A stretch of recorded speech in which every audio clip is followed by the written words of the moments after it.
You ask Tiger to calculate. This deals with linear inequalities with one unknown. The final result is x smaller than 30. Let's solve it step by step.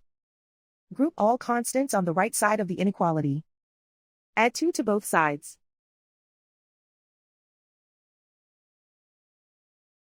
Simplify the arithmetic.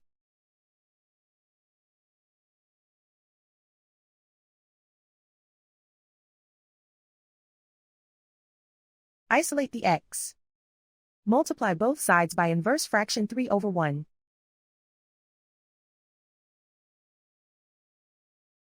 Group like terms.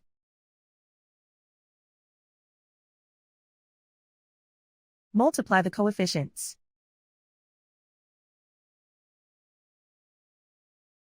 Simplify the fraction.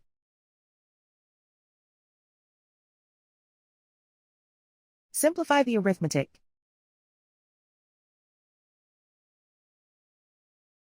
Plot the solution on a coordinate grid. And so the final result is x smaller than 30.